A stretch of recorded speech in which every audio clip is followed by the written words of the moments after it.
जी Samra start कीजिए। Write a C plus plus program that computes L1 norm. यहाँ मैंने एक ऐसा प्रोग्राम बनाया है जिसमें हम L1 नॉर्म कंप्यूट करेंगे। Line number 1 hash include iostream, line number 2 hash include C math, line number 3 using namespace std, और लाइन नंबर 4 से हमारा मेन फंक्शन स्टार्ट होगा इंट मेन। लाइन नंबर 5 पे हमारा मेन फंक्शन का block start हो रहा है। लाइन नंबर एक मिनट 6 ठहरे, में एक मिनट। प्रॉब्लम थोड़ा समझा दें, प्रॉब्लम है क्या? ऊपर ना जाए, बस यही बता दें, स्क्रीन को ऊपर ना लेके जाएं।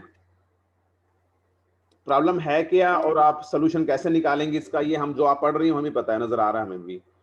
उसको पढ़ना छोड़ें, पहले आप हमें प्रॉब्लम के बारे में बताएं और फिर उसका सोल्यूशन कैसे निकालेंगे उसके बारे में बताएं।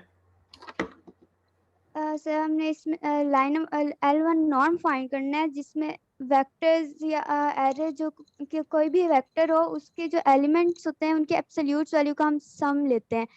तो इस प्रोग्राम में हम पहले मतलब एरेस की इनपुट लेंगे, फिर हम उनके जो है एब्सोल्यूट वैल्यूज फाइंड कर लेंगे फॉर लूप के जरिए, और देन फिर हम आउटपुट स्क्रीन पर जो स्टेटमेंट शो करवाएंगे, प्रिंट करवाएंगे, उसमें फिर हम सारी जो सम होंगे L1 नॉर्म के उसको असाइन कर देंगे। तो जो लाइन नंबर 6 है, फिर यहाँ पर हमने दो वेरिएबल्स लिए हैं i और n नाम के, जिसकी डाटा टाइप जो है वो इंट है। और लाइन नंबर 7 में हमने a नाम की एरे बना दी है जिसका साइज n है, और इसका डाटा टाइप जो है वो फ्लोट है। और हमने यहाँ वेरिएबल जो लिया है उसको सम वेरिएबल लिया है, उसको हमने 0 असाइन कर दिया है। लाइन नंबर 9 पर हमने एक स्टेटमेंट आउटपुट स्क्रीन पर प्रिंट करवाई है, enter the size of array. इससे यूजर को आसानी होगी कि मतलब यहाँ पर हमने साइज लेना है एरे का। और लाइन नंबर 10 जो है वहां पर हमने एरे का साइज हमने इनपुट करवाया है, यूजर इनपुट करवाएगा एरे का साइज। और लाइन नंबर 12 है, वहां पर हमने फॉर लूप बनाई, वहां पर फॉर 12 लूप से बनाई लेकर, है जी। बात सुने, बात 12 से लेकर जो लूप खत्म हो रही है, बस खत्म करें ना उसको, बात हम बहुत देख चुके हैं इस चीज को। और ये लाइन नंबर, मेरी बात सुने, ऊपर चले जरा। आपने भी जहमत गवारा नहीं की, कल का लेक्चर देख कर उसे करेक्शन कर लें कि लाइन नंबर 14 पे जो i+1 लिखने का स्टाइल है ये बिल्कुल गलत है। आपको क्या जरूरत है कहने की, जो पहला जब i 0 होगा, लूप का पहला चक्कर होगा, तो लाइन नंबर 14 पे क्या की वजह से क्या लिखा नजर आएगा आउटपुट स्क्रीन पे? Enter the entry A1। भाई वो A1 तो नहीं, हो तो A0 है। दूसरी बात है, वो A1 हो या A0 हो, ये यूजर को दिखाने की जरूरत नहीं है। आप कहेंगे एंटर द फर्स्ट एंट्री बस, या एंट्री 1 कह दें आप उसे, A1 ना कहें उसे। A1 का मतलब है दूसरा, ए का दूसरा एलिमेंट, जबकि आप तो ए का पहला एलिमेंट ले रही हैं लूप के पहले चक्कर में। तो लिहाजा ये जो लाइन नंबर 14 वाली है, ये आपने कल के लेक्चर के बाद जहमत नहीं की इसे ठीक करने की, काफी डिटेल में हमने इसे बात की थी। आगे चलें। Okay sir. ये लाइन नंबर 12 से 16 तक क्या हो रहा है, बस एक जुमला बोलें इसके बारे में। लाइन नंबर 12 से पे फॉर लूप, हमने यहाँ पर फॉर लूप बनाई है जिसमें हमने एरे की जो एंट्रीज हैं उसकी इनपुट करवाई है लाइन नंबर आगे 15 चलें, में। 18 और पे हैं। लाइन नंबर 18 पे भी हमने फिर एक और लूप फॉर लूप बनाई है। फॉर लूप में हमने इसमें आई को इनिशियलाइज किया 0 से, और आई लेस देन n, और आई में 1 का इंक्रीमेंट किया है। इसमें हमने एक फॉर्मूला बनाया है, sum is equal to sum plus abs into a subscript i. ये हमने L1 नॉर्म फाइंड करने के लिए बनाया है। हमने ऊपर और सम को 0 से ऑलरेडी इनिशियलाइज जी जी, कर ऊपर दिया ना था। जाए, ऊपर ना जाए, बस इधर रखिए। Okay sir. इसमें हमने सम को ऊपर ऑलरेडी 0 से इनिशियलाइज कर दिया था, इसलिए जो ए सबस्क्रिप्ट आई की जो वैल्यू होगी उसका एब्सोल्यूट वैल्यू का सम को ऐड हम सम में कर देंगे।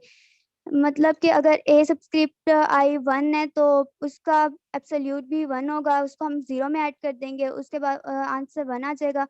देन अगर हम -1 लेंगे तो उसके एब्सोल्यूट वैल्यू 1 हो जाएगी। और फिर हम जो प्रीवियस सम होगा 1 + 1 = 2 हो जाएगा। और लाइन नंबर 21 में हमारी फॉर लूप क्लोज हो जाएगी। क्लोज होती है। और लाइन नंबर 23 में हमने एक आउटपुट स्क्रीन पर स्टेटमेंट प्रिंट करवाई है, the value of L1 norm less than sum. इसमें हमने जो सम की वैल्यूज हैं वो असाइन कर दी हैं। और सम की फिर वैल्यू प्रिंट लाइन करवाई है, असाइन किसे, असाइन तो की नहीं है। लाइन नंबर 23 में हमने सम की वैल्यू प्रिंट करवाई है, सही है। Yes sir. आपने लाइन 23 का बताया ना और हाँ जी सर, तो वो तो लाइन नंबर साइन असाइन तो कुछ 23। नहीं हो रहा, वो तो आपने एक सम नाम का वेरिएबल है उसकी वैल्यू आउटपुट करवाई है, और चूंकि वो नार्म है तो L1 नार्म है तो लिख दिया उस तरह से।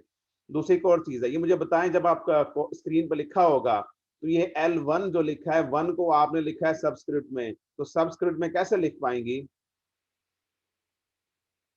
मैंने कैटेगोरिकली कहा है आप लोगों से कि ऐसा लिखें जैसा स्क्रीन पे होता है। तो सी आउट का वर्ड है, रिटर्न का वर्ड है, वैल्यू का वर्ड है, आपने इसको फ्लावरी राइटिंग में लेटर्स ज्वाइन करके लिखा है, मैंने मना किया इस काम से, क्योंकि स्क्रीन पे जब आप टाइप करते हैं तो लेटर सेपरेट होते हैं। तो कोशिश करें जब आप सोर्स कोड लिख रहे हैं, C++ का लिखें, किसी और लैंग्वेज का लिखें, तो उसको आप लेटर को सेपरेट लिखें। ये आपको ही मतलब कोई ऐसे नहीं लिख रहे, ये एक सोर्स कोड है, तो उसके लेटर सेपरेट होने चाहिए। एबीएस को देखिए आपने माशाल्लाह काफी खूबसूरत बना दिया है, ये कैलीग्राफिक नहीं है, मतलब सेंस समझे ना प्रोग्राम की।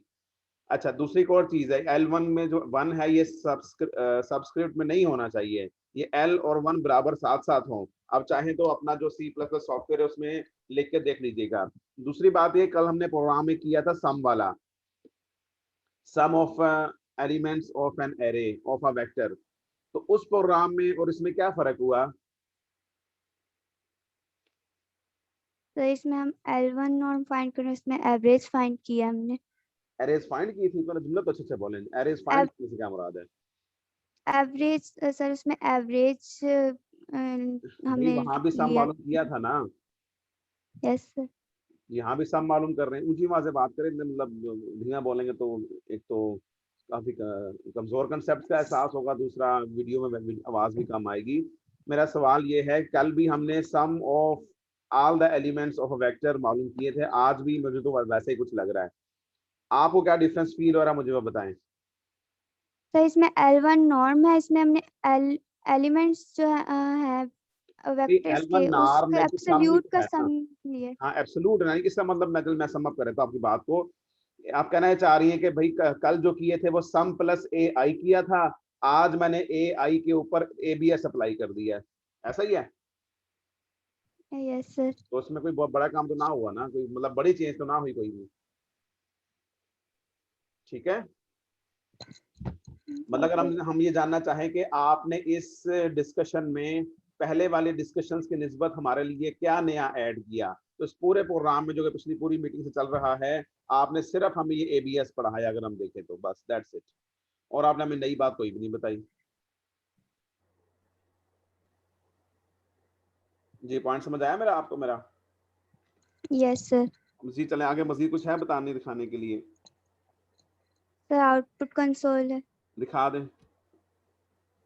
आउटपुट कंसोल देखो में ना, एंड इसी को मना कर रहा हूँ आपको मैं कि ये ए वन नजर आ रहा है ना, this is not entry A one, why you are calling it an entry A one फिर ए2 फिर ए3, ये तो ए0 ए1 ए2 है। और दूसरी बात है, ये मैंने पहले भी ताज को दोबारा बता देता हूँ, ये ए0 ए1 ए2 वगैरह स्क्रीन पर दिखाने की जरूरत नहीं है, यूजर को से गर्ज नहीं है। आप ये कह दें enter the entry 1, enter the entry 2, enter the entry, या एलिमेंट कह दें एंटर द एलिमेंट 3, ठीक है ना? इस तरह लिखेंगे आप, i+1 प्रिंट करवाएं, ai+1 प्रिंट ना कराएं। The value okay of sir. L1 नाम 6 आ गई है, ऑफ द गिवन वेक्टर भी कह दें कभी तो, मतलब कह सकते चाहे तो, ऑफ द वेक्टर। अच्छा एक, अच्छा दूसरी और बात है, एंटर द एंट्री, अगर आप ए का वर्ड इस्तेमाल करते हैं, भाई ए का वर्ड आपको यूजर को क्यों नजर आया, आपको आपने कोड में जो वेक्टर बनाया है उसका नाम ए रखा है ना, ठीक है? Yes sir. तो यूजर को उससे गर्ज नहीं है कि आपने बैकग्राउंड में कोड में कितने वेरिएबल बनाए हैं, कौन सी स्ट्रक्चर्स यूज की हैं, क्या वेरिएबल्स के नाम रखे हैं, उसको उससे कोई गर्ज नहीं, यूजर को बस काम चाहिए, तो इनपुट वो यूजर एंटर करे और उसे जवाब अपना आउटपुट प्रॉपर नजर आए, दैट्स इट। जी मजीद कुछ है आपके पास बताने के लिए? सर बस यही है इसमें कि सर जो एंटर द साइज एरे नहीं करेंगे नहीं फिर बस हम ओके ओके, नहीं नहीं हमें खबरें नहीं चाहिए, मतलब हमें भी नजर आ रहा है क्या लिखा हुआ है, ये तो कोई बात नहीं हुई। मेरा सवाल ये है, इसके अलावा आप हमें C++ के हवाले से कुछ और बताना चाहेंगी? सर मैंने ये प्रेजेंटेशन के लिए तैयार किया था। अच्छा, मतलब ये कि आप कहना चाह रही हैं कि आपने हमें ये बता दिया कि कोई माशाल्लाह इतना ज़्यादा टाइम लेकर कि सेमेस्टर के आखिरी वीक में अगर सम कर रहे हैं तो ABS ले लेंगे तो वो L1 नाम बनेगा। दैट्स गुड, हमें ठीक है, हमने जान लिया। Thank you very much. Next student ji, Kalsoom start कीजिए। अस्सलाम वालेकुम, I am Kulsum Akhtar, roll number 16। हमारा skill number 25 one dimensional arrays के प्रोग्राम्स के मुतालिक था, सो मैं उसी को कंटिन्यू करती हूँ और मैं यहाँ इसी से रिलेटेड एक प्रोग्राम डिस्कस करने लगी हूँ। प्रोग्राम हमारे पास है, write the program that input 2 vectors of 7 elements, then find the sum of the 2 vectors. For example, A and B are 2 input vectors, then find vector C such that C equals to A plus B. यानी कि 2 vectors input करते हैं 7 elements के, और तीसरा एक vector मालूम करते हैं जो उन दोनों का सम होगा। यानी अगर A और B 2 वेक्टर्स हैं तो कलसूम उनका आपके सम पास C सिर्फ भी 4 to 4 मिनट्स हैं। जी सर। यानी अगर A और B 2 वेक्टर्स हैं तो उनका सम C भी एक वेक्टर ही होगा। As we know the sum of the 2 vector result से वेक्टर क्वांटिटी। ये एक्स्ट्रा अब मैंने प्रोग्राम माइक बंद करें, बाकी सुनिए। बात वकील अपना माइक बंद करो यार। अब मैंने प्रोग्राम में क्या किया, लाइन 1 2 3 4 में नेसेसरी स्टेटमेंट्स लिख दी। लाइन 5 में क्या किया है कि start of the body of the main function. और नेक्स्ट मैंने लाइन 7 में क्या किया कि मुझे काउंट कंट्रोल रेपिटेशन बनाने के लिए एक इंडेक्स वेरिएबल चाहिए जो कि इंटीजर होना चाहिए, तो मैंने उसका नाम आई रख लिया और वो इन टाइप का है। नेक्स्ट लाइन 8 में नेसेसरी वेरिएबल डेकोरेशन कर ली, A, B और C मैंने वेक्टर्स के नाम रख लिए। आप कुछ और भी रख सकते हैं और इनकी टाइप फ्लोट होगी, यानी कि इन वेक्टर्स की हर एंट्री फ्लोट टाइप की होगी, सम भी फ्लोट होगा।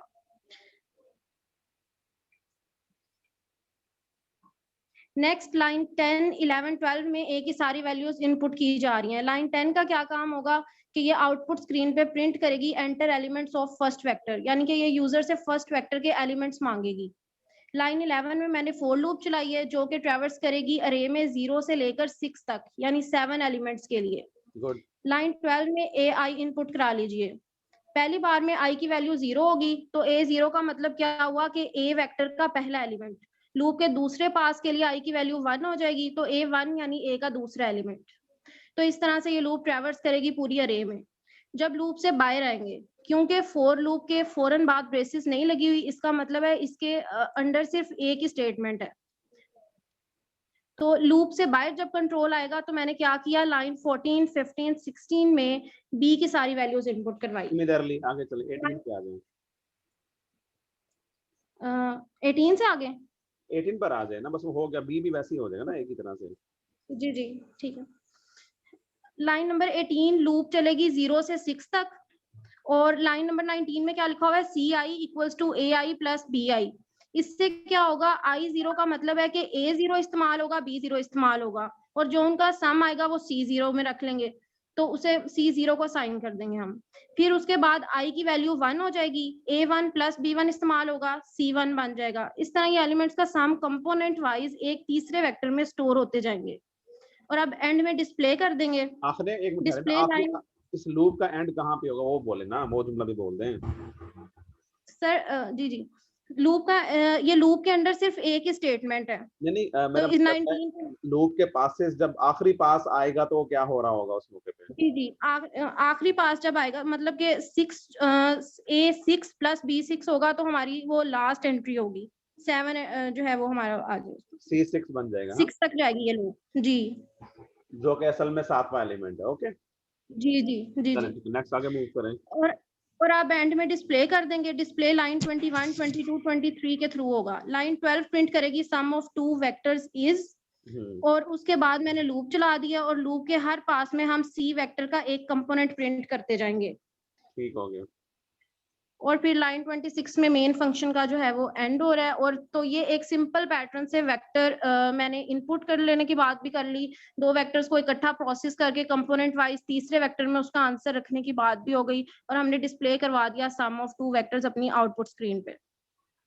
आउटपुट स्क्रीन ये रही, कंपाइल रिजल्ट हमने निकाल लिया, हमने बताया था enter elements of first vector 7 vectors हमने उस 7 एलिमेंट्स आ गए, enter elements of second vector 7 elements हमने यहाँ पे पुट कर दिया और ये हमारे पास सम आ गया सेकंड वेक्टर्स का। सेकंड लिखें, 2 वेक्टर या 1 वेक्टर ना लिखें, जुमला अच्छा नहीं है ये वाला, ये 2 ठीक है वेक्टर सर। लिखना, सेकंड लिखना और वेक्टर पूरा लिखें, इससे क्यों मतलब कावट क्यों इतनी सर वो ना यार सर वो ना स्क्रीन पे पूरा नहीं आ रहा था तो इस वजह से मुझे करना पड़ा। स्क्रीन पे पूरा चले, बहरहाल आगे चलें। और ये सम ऑफ 2 वेक्टर्स हमारे पास आ गया आउटपुट में। The sum of 2 vectors is, अच्छा नई चीज क्या है हमारे लिए इसमें पिछले प्रोग्राम की निस्बत? सर हमने इसमें बताया है कि 2 वेक्टर्स को इकट्ठे प्रोसेस करके कंपोनेंट वाइज तीसरे वेक्टर में उसका आंसर रखने की बात कैसे होती है। बस और कुछ बताना है?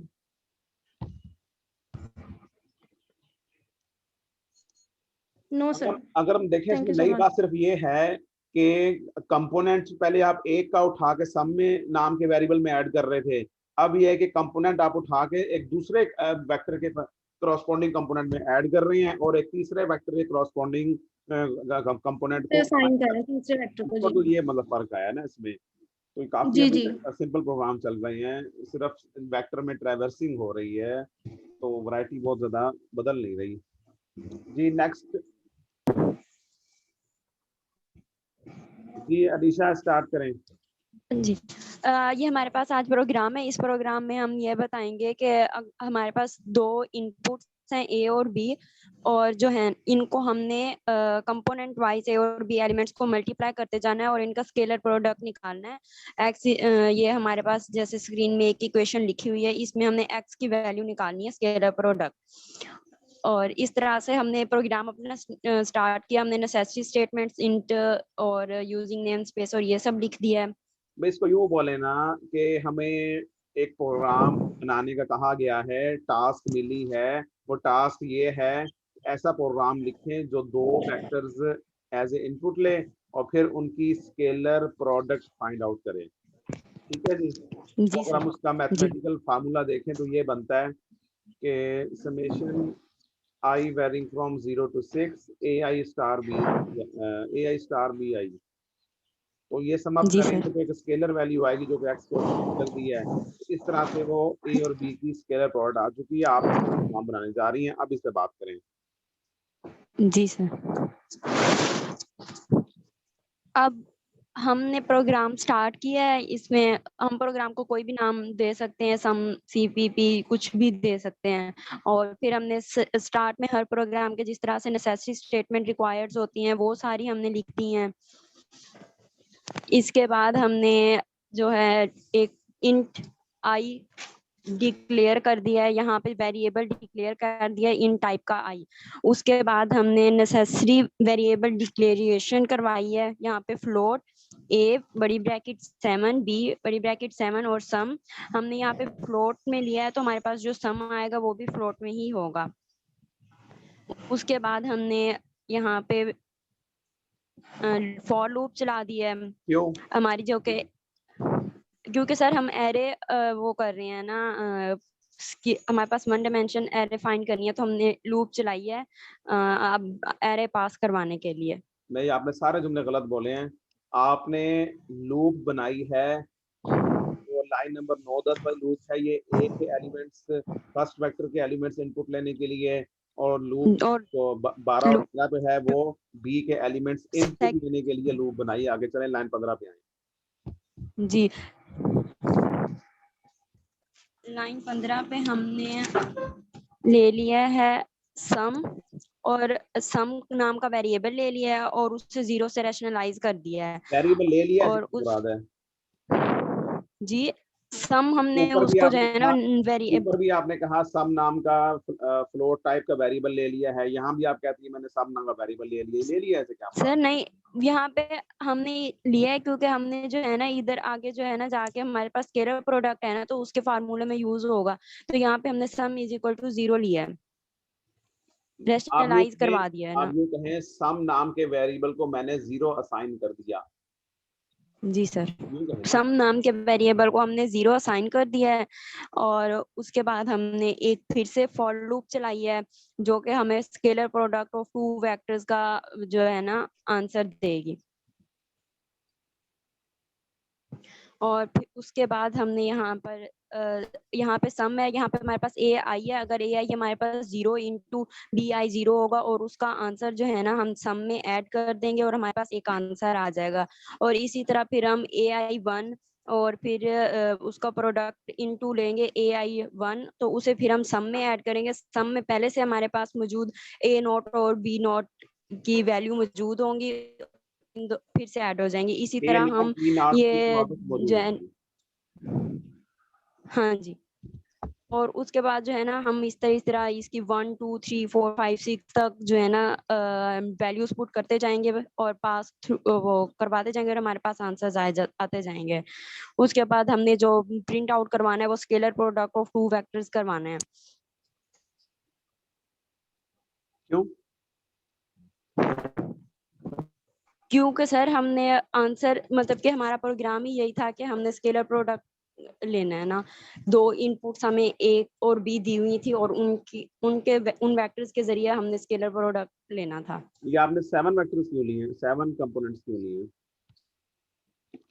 सर हमने 7, हमारी मर्जी होती है हम जितने ले लेंगे, मगर हमारे पास मतलब कि 0 से ही आएंगे, 0 टू मतलब के जहां तक जा सकते हैं या मैक्सिमम इन्फिनिटी तक, एन तक। हैं इन्फिनिटी जा सकती है, क्या बात है? नहीं सर, इन्फिनिटी गलत आ गया, एन तक मतलब कि हम ले सकते हैं। स्टार्ट सिर्फ 0 से ही होगा तो एन तक लेंगे। n-1 तक नहीं हो जाएंगे?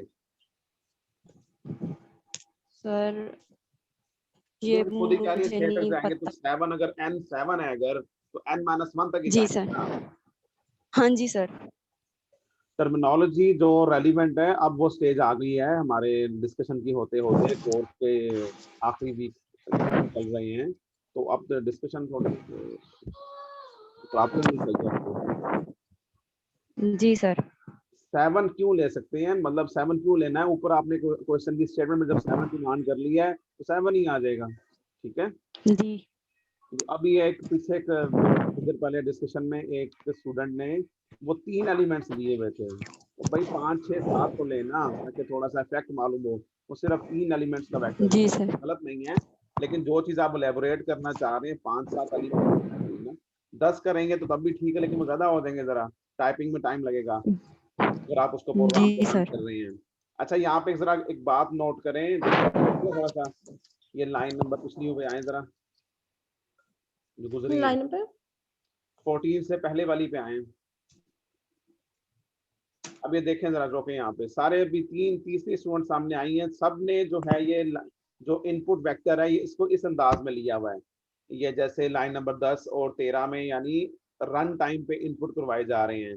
भाई आप लोग प्रैक्टिस टाइम पे, ठीक है, अगर आपको ये इनपुट प्रैक्टिस कर लिए काफी है, लेकिन अक्सर प्रोग्राम में कोशिश करें जहाँ ये लाइन नंबर 7 पे फ्लोट A7 लिखा है, इसी के सामने A7 के सामने ही इक्वल करके यहाँ पे असाइन कर दें।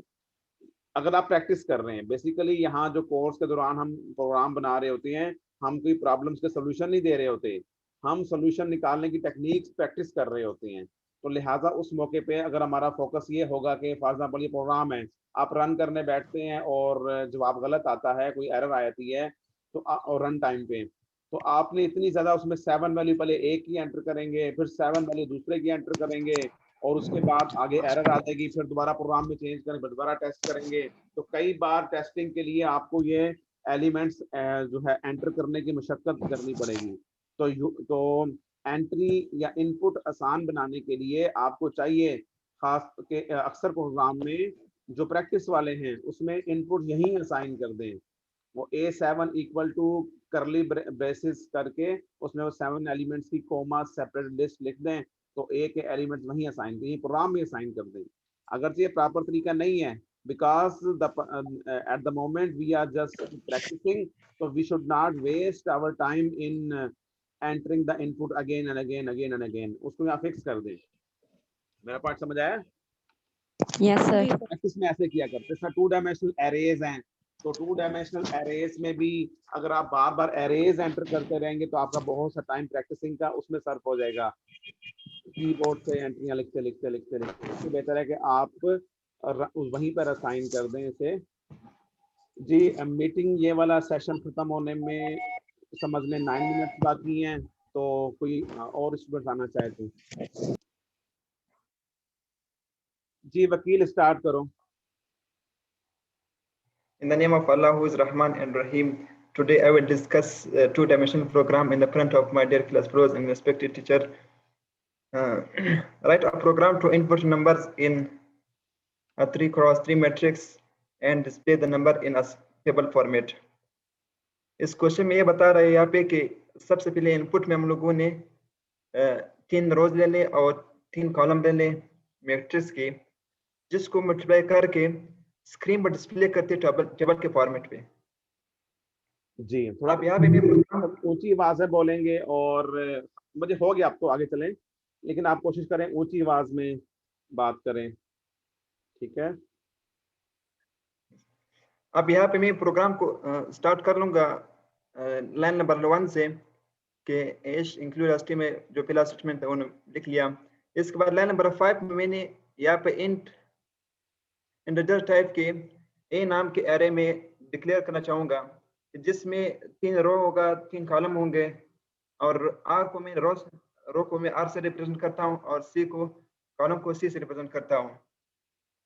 नहीं अभी तो नहीं हो रहा ना सारे वकील, अभी तो आपने आर नाम का बनाया वेरिएबल, सी नाम का बनाया वेरिएबल, अभी तो कुछ रिप्रेजेंट हो रहा ना, बस चले बस ठीक है आगे चलें।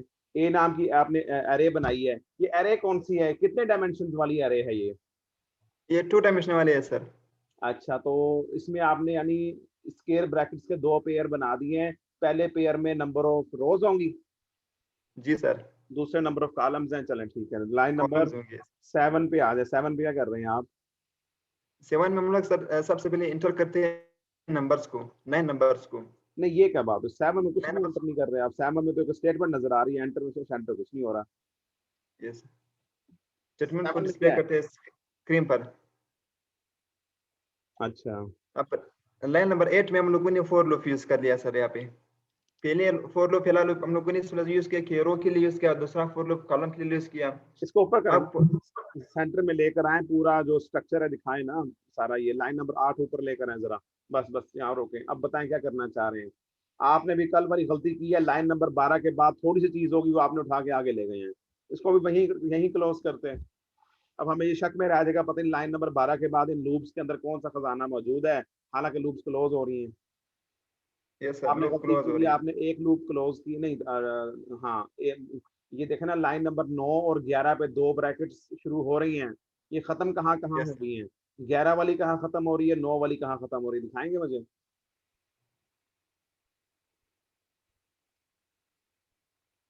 चलो ये 15 पे खत्म हो रही है, इतना लाइन नंबर 13, 14, 15 की एसेट जरूरत ही नहीं थी, आप ऊपर 12 के आखिर में दोनों ब्रैकेट्स कभी बंद कर देते तब भी काम चल जाता। अगर आप यहाँ पे लाइन नंबर 12 के सेमीकोलन के बाद पहली ब्रैकेट बंद करते हुए साथ ही दूसरी बंद कर देते तो ये काम यहाँ भी मुकम्मल हो जाता, ठीक है ना? मैंने कहा कि थोड़ा प्रोग्राम वाज़े हो जाए ना, भी मेरा पॉइंट समझ जाए, नहीं उससे इतना अच्छा यहाँ पे हो नहीं रहा। एक्चुअली कोशिश किया करें कि जो स्ट्रक्चर शुरू करें, जिस सफ़े या स्लाइड के ऊपर स्ट्रक्चर शुरू हुई है, कोशिश करें वहीं खत्म हो जाए। आप देखें ना, अब यहाँ पे आप इस पे एक्सप्लेन कर रहे होंगे, हमें तो मतलब अगर नॉलेज नहीं है तो हम तो शक में रह जाएंगे ना कि लाइन नंबर 12 के बाद पता नहीं क्या है इसके अंदर, वो वकील बताएंगे। तो अभी लाइन नंबर 12 के आखिर पे ही इस मौके पे सफा एंड हो रहा है ना, यहीं पे 2 ब्रैकेट्स में लाइन नंबर 13 और 15 की वाली लगा देते तो ये काम चल जाता। बहरहाल ये लाइन नंबर 8 से आप स्टार्ट करें, क्या कर रहे हैं आप यहाँ पे? सरबाज प्रोग्राम में ये ब्रैकेट नहीं थे, इसलिए क्यों? हाँ उसमें जरूरत नहीं है ना, क्योंकि असल में इस फार जो लाइन नंबर वाली 8 वाली फार है उसके अंदर लाइन नंबर 10 वाली फार है, तो वो फार के अंदर मजीद जो 8 वाली फार है उसके अंदर मजीद कुछ भी नहीं है, एक ही चीज है, तो वो एक चीज साथ जोड़ सकते हैं उसके बगैर ब्रेसेस के। तो ब्रेसेस, हाँ अगर आप यहाँ पे ब्रेसेस ना भी लगाएं तब भी ठीक है। इसी तरह से लाइन नंबर 10 के बाद जो स्टेटमेंट है वो सिर्फ लाइन नंबर 12 वाली है, तो वो अगर वो फार के फौरन बाद सिर्फ वो स्टेटमेंट है विदाउट ब्रेसेस तब भी काम चलेगा। ये भी ठीक कहा आपने, यानी कि समझ लो कि आपके इस प्रोग्राम में अगर आप देखें तो लाइन नंबर 9 कोई जरूरत नहीं है, 11 की कोई जरूरत नहीं है, 13, 14, 15 कोई जरूरत नहीं है, ठीक है। Yes sir. तो चीज कॉन्साइज लिखनी चाहिए ना, बहरहाल ये गलत तो नहीं है, ठीक है। तो लाइन नंबर 8 एक्सप्लेन करें। लाइन नंबर 8 में हम लोगों ने फॉर लूप यूज किया फॉर रो के लिए, कि जिसमें सबसे पहले हम लोगों ने 3 इंडेक्स लिए थे। अब इस 3 में से 0 से स्टार्ट होगा, जो इंडेक्स 0 से स्टार्ट होगा 3 तक, 0 1 2। यहाँ पे जब 0 से स्टार्ट होगा तो सबसे पहले रो हमारे पास 0 पे पास आउट होगा। जब 0 पे पास आउट हो जाएगा तो आगे जब जाएगा ट्रैवर्स होता जाएगा जब तक कि हमारे पास इंक्रीमेंट होता जाएगा, इसके साथ साथ 3 तक होता जाएगा। अब इसी तरह हम लोगों ने लाइन नंबर 10 में भी इस तरह किया कॉलम के लिए। लाइन नंबर 12 में CN हम लोगों ने रो के लिए और कॉलम के लिए CN लिया, इनपुट लिया हम लोगों ने यहाँ पे। अब लाइन नंबर 7 से लेकर लाइन नंबर 14 तक हम लोगों ने यहाँ पे इनपुट लिया हुआ है, नेस्टेड लूप यूज किया, इनपुट के लिए यूज किया। अब इसके बाद जो लूप हम लोग यूज करते हैं वो आउटपुट के लिए। यहाँ मैं एक जुमला बोल दूंगा। लाइन नंबर 8 से लेकर 12 तक जो नेस्टेड लूप्स आई हुई हैं, 2 लूप्स आई हुई, लूप के अंदर लूप है, तो यहाँ पे एक्चुअली क्या हो रहा है, ये 2 डायमेंशनल एरे में ट्रैवर्सिंग कर रहे हैं। जिस तरह सिंगल डायमेंशनल एरे में ट्रैवर्सिंग की थी, अब की बार आप 2 डायमेंशनल एरे में ट्रैवर्सिंग कर रहे हैं, और ट्रैवर्स करने के दौरान सिर्फ एक काम करना है, जिस एलिमेंट पे पहुंचा करेंगे उस एलिमेंट में इनपुट ले लिया करेंगे, ठीक है। तो हमें 2 लूप्स लगानी पड़ेगी। एक लूप कंट्रोल करेगी ट्रैवर्सिंग इन द रोज, और अंदर वाली लूप कंट्रोल कर रही है ट्रैवर्सिंग इन द कॉलम्स। तो जो वेरिएशन है नंबर ऑफ कॉलम्स की, अकॉर्डिंगली वो 0 से n-1 या जो भी नंबर ऑफ रोज हैं उससे एक कम करके r-1 तक मूव करेगा। तो बल्कि r तो सॉरी है ही नहीं है, r तो बताया नहीं आपने, 3 को फिक्स कर दिया, तो 2 तक मूव करेगा, और c वेरिएबल 0 से 2 तक मूव करेगा। एक काम किया करें, ये जो लूप के अंदर वेरिएबल होते हैं, कोशिश करें कि i j k से पहले काम चलाएं। r और c को, r को आप 3 कह सकते हैं, नंबर ऑफ रोज 3, c को आप शुरू में कह देते हैं कि c नंबर ऑफ कॉलम्स हैं तो वो 3 है, मतलब वो मुनासिब होता है। लूप्स के अंदर कोशिश करें कि जो कन्वेंशन पूरी दुनिया फॉलो करती है वो i और j वाली है। i रख लें रो की वेरिएशन के लिए, j रख लें कॉलम्स की वेरिएशन के लिए, तो वो ज्यादा मुनासिब है। तो उससे ये होगा कि आपके कोड की रीडेबिलिटी इंक्रीज होगी। जब अक्सर लोग कन्वेंशनली एक चीज को फॉलो कर रहे हैं तो आप भी फॉलो कर लें उसको, ठीक है। Yes sir, yes sir. अच्छा आगे चलें, और आपके पास सिर्फ अब 1 मिनट है बोलने के लिए क्योंकि मीटिंग एंड होने वाली है। अब यहाँ पे सर लाइन नंबर 16 में हम लोग आउटपुट लेते हैं स्क्रीन पर डिस्प्ले करने के लिए। अब 17 में हम लोगों ने फिर आउटपुट करने के लिए लाइन नंबर 17 ऊपर लेकर आए, जो नीचे लिखा में नजर तो आए ना, जो असल चीज है